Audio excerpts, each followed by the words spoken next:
Man of Distinction by Michael Shaara. Narrated by William Skye. Being unique is a matter of pride, but being a complete mathematical impossibility? The remarkable distinction of Thatcher Blit did not come to the attention of a bemused world until late in the year 2180. Although Thatcher Blit was, by the standards of his time, an extremely successful man financially, this was not considered real distinction.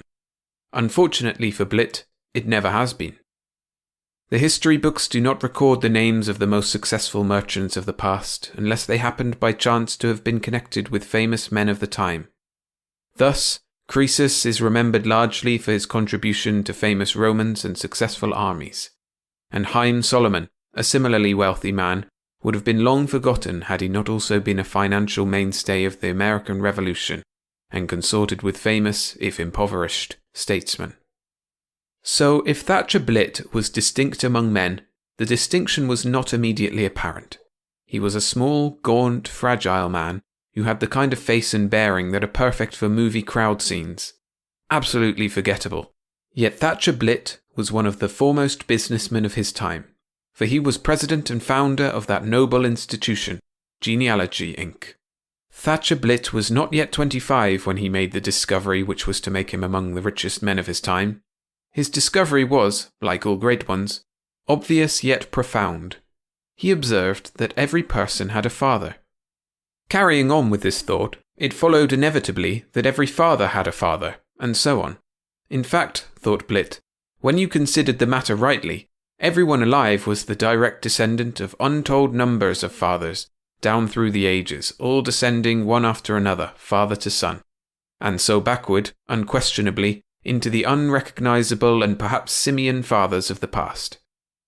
This thought, on the face of it not particularly profound, struck young Blit like a blow. He saw that since each man had a father, and so on, it ought to be possible to construct the genealogy of every person now alive. In short, it should be possible to trace your family back father by father to the beginning of time. And of course it was, for that was the era of the time scanner. And with a time scanner, it would be possible to document your family tree with perfect accuracy. You could find out exactly from whom you had sprung. And so Thatcher Blit made his fortune. He saw clearly at the beginning what most of us see only now, and he patented it. He was aware not only of the deep-rooted sense of snobbishness that exists in many people, but also of the simple yet profound force of curiosity. Who exactly, one says to oneself, was my 40 times great-great-grandfather? A Roman legionary? A Viking? A pyramid builder? One of Xenophon's 10,000? Or was he, perhaps, for it is always possible, Alexander the Great? Thatcher Blit had a product to sell, and sell he did, for other reasons that he alone had noted at the beginning. The races of mankind have twisted and turned with incredible complexity over the years. The numbers of people have been enormous. With 30,000 years in which to work, it was impossible that there was not, somewhere along the line, a famous ancestor for everybody. A minor king would often suffice, or even a general in some forgotten army. And if these direct ancestors were not enough, it was fairly simple to establish close blood kinship with famous men. The bloodlines of man, you see, begin with a very few people. In all of ancient Greece, in the time of Pericles, there were only a few thousand families. Seeing all this, Thatcher Blit became a busy man. It was necessary not only to patent his idea, but to produce the enormous capital needed to found a large organization. The cost of the time scanner was at first prohibitive, but gradually that obstacle was overcome, only for Thatcher to find that the government for many years prevented him from using it. Yet Blit was indomitable, and eventually, after years of heart-rending waiting, Genealogy Inc. began operations. It was a tremendous success. Within months, the very name of the company and its taut slogan, an ancestor for everybody, became household words. There was but one immediate drawback. It soon became apparent that, without going back very far into the past, it was sometimes impossible to tell who was really the next father in line. The mothers were certain, but the fathers were something else again. This was a ponderable point. But Blit refused to be discouraged. He set various electronic engineers to work on the impasse and a solution was found.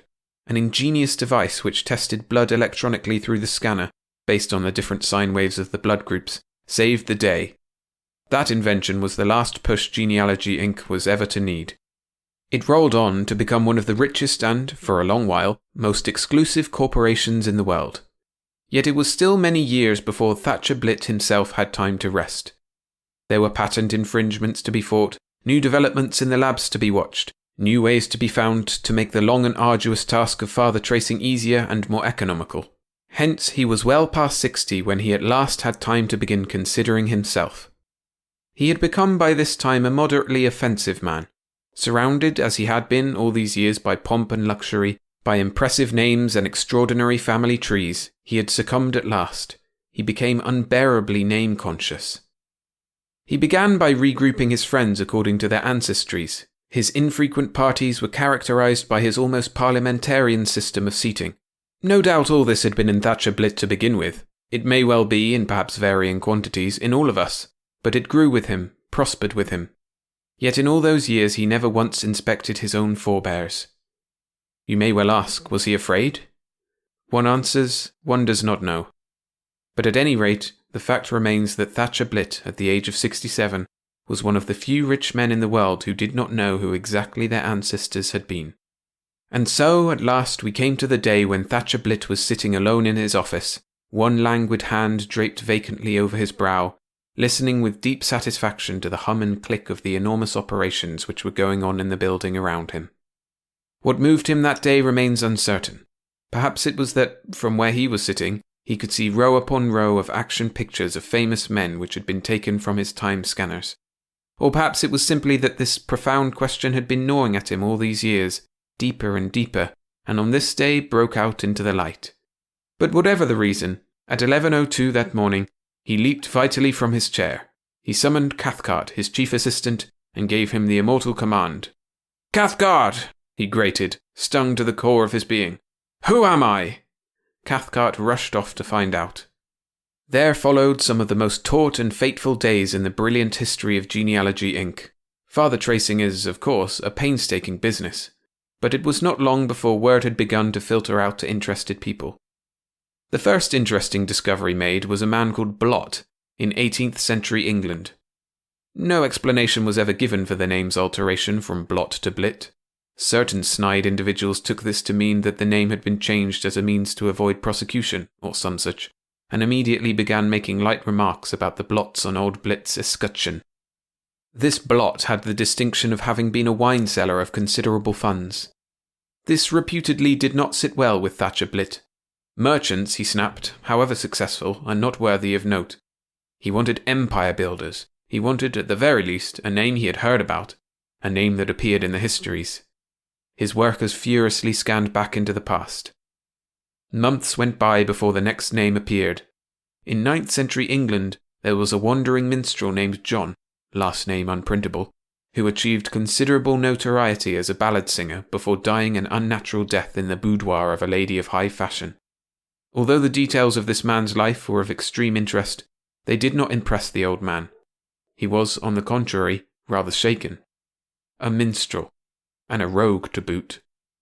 There were shake-ups in Genealogy Inc. Cathcart was replaced by a man named Jukes, a highly competent man despite his interesting family name. Jukes forged ahead full steam past the birth of Christ, no relation, but he was well into ancient Egypt before the search began to take on the nature of a crisis. Up until then, there was simply nobody. Or to be more precise, nobody but nobodies. It was incredible. All the laws of chance were against it, but there was actually not a single ancestor of note. And no way of faking one, for Thatcher Blit couldn't be fooled by his own methods. What there was simply an unending line of peasants, serfs, an occasional foot soldier or leather worker. Past John the ballad singer, there was no one at all worth reporting to the old man.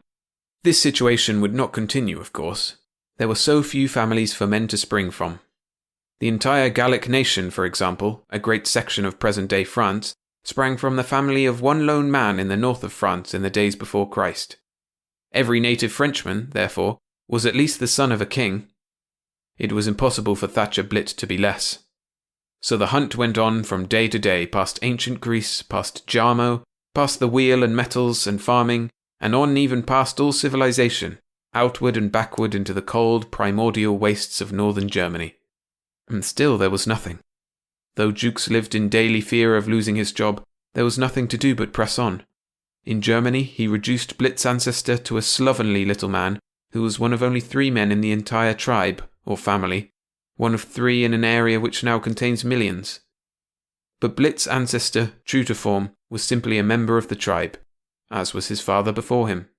Yet onward it went, westward back into the French caves, southward into Spain and across the unrecognizable Mediterranean into a verdant North Africa, backward in time past even the Cro-Magnons, and yet ever backward, 30,000 years, 35,000, with old Blit reduced now practically to gibbering and still never an exceptional forebear.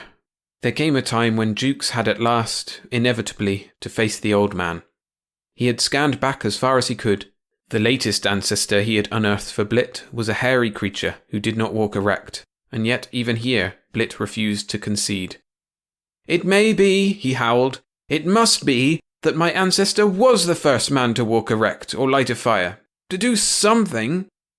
It was not until Jukes pointed out that all those things had been already examined and found hopeless that Blit finally gave in.